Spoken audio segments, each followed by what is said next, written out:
सुलेमान शाह बिन काया अल कतलमश का बेटा और अर्तुरुल का बाप था। सल्तनत उस्मानिया के पहले हुक्मरान उस्मान गाजी का दादा था, जिसका ताल्लुक ओघूज तुर्कों से था।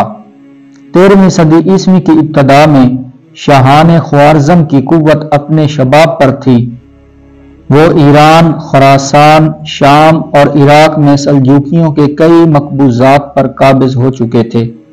उनका मंसूबा एशिया की तमाम इस्लामी सल्तनतों को फतह करना था, लेकिन ऐन वक्त पर जबकि अपने मंसूबे की तकमील के लिए तैयार थे, चंगेज खानी तूफान ने ख्वारज़म शाही सल्तनत को तहो-बाला करके उनके तमाम मंसूबे खाक में मिला दिए।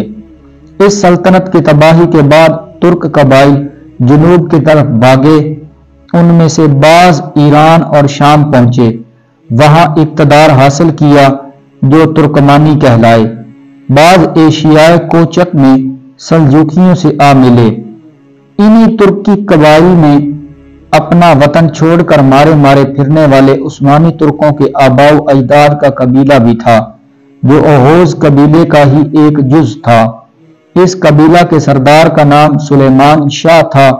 एक रवायत के मुताबिक ये खरासान के शहर माहान में आबाद हुआ, लेकिन मंगोलों के हमले के बाइस यहां से निकलकर मगरिब की जानिब हिजरत कर गया। सुलेमान शाह 13वीं सदी ईस्वी में हिजरत करके ईरान आए और वहां से अपने कबीले के साथ अनातोलिया की जानिब रवाना हुए, जहां उस वक्त सल्जूकी सल्तनत कायम थी। सुलेमान शाह मंगोलों के दुश्मन मुल्क में पनाह लेने के ख्वाहिशमंद थे, क्योंकि उनके ख्याल में यहाँ पनाह लेना उनके कबीले के लिए इंतहाई मुनासिब था। सुलेमान शाह मशरकी अनातोलिया के शहर अखलात में पहुंचे। वो खुद और उनके कबीले वाले अपने आला औसाफ में मशहूर थे। अखलात के हुक्मरान से भी ताल्लुकात अच्छे थे, लेकिन जब यहाँ मंगोलों की जानिब से खतरा हुआ तो ये इलाका भी छोड़कर आगे बढ़ गए। अखलात में कयाम के दौरान में सुलेमान शाह और उसके कबीले वालों ने बहुत नाम पैदा किया, लेकिन ख्वारज़म शाह का हामी और मददगार होने की वजह से इन्हें मंगोलों से खतरा था। इसलिए अपने कबीले वालों के साथ 1221 ईस्वी में अखलात छोड़ना पड़ा। जिस जमाना में सुलेमान शाह और उनके आदमी अनातोलिया के शहर अखलात में मुकीम थे, इस दौरान में उन्होंने चंद नुमाया काम किए।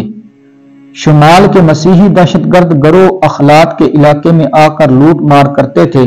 सुलेमान शाह के साथियों ने इनका कला कमा किया, अखलात में अमनो अमान कायम कर दिया। शुमाल की बाज़ंतीनी सल्तनत, जिसका मरकज तरबुजून था, टक्कर ली और इन्हें पसपा किया।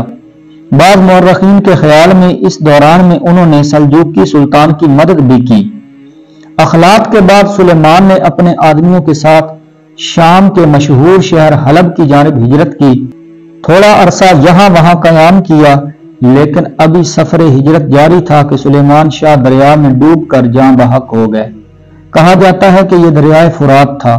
बाज का बयान है कि वो दरिया में गुस्ल करते हुए डूबे, जबकि चंद मौर्रखीन का कहना है कि वो सफर के दौरान में दरिया अबूर करते वक्त डूब गए। सुलेमान शाह की लाश वहीं दफन की गई। उनका मजार तुर्क मजारी यानी तुर्क का मजार कहलाता है। बेशुमार तुर्क उनके मजार की जियारत करते हैं। जोग्राफियाई तौर पर तुर्क मजारी 2015 तक शाम में वाक़ था। तब तक मुआहिदा लवाज़न के तहत तुर्की को उनके मजार पर परचम नस्ब करने और एजाजी गार्ड तैनात करने की इजाजत थी। शाम में खाना जंगी और दौलत इस्लामिया के जंगजुओं की वजह से इस मजार को अब तुर्की के अंदर मुंतकिल कर दिया गया है, क्योंकि खतरा था कि इस पर वहाबियत नवाज दौलत इस्लामिया हमला कर देगी, जिस वजह से तुर्की को मजबूर होना पड़ेगा कि वो फौजी कार्रवाई करे। इससे बचने के लिए ये इकदाम उठाया गया। ये मजार इससे पहले 1970 की दहाई में भी एक जगह से दूसरी जगह मुंतकिल किया गया। सूरह अनकरा 1921 के आर्टिकल 9 के तहत, जो तुर्की और फ्रांस के दरमियान में तय पाया गया था, में लिखा है कि यह मकबरा तुर्की के पास ही रहेगा। सुलेमान शाह के कबीले का नाम काई कबीला था, जो तकरीबन 2000 नौजवानों पर मुश्तमिल था और तुर्क कबीलों में सबसे बड़ा तस्वुर किया जाता था।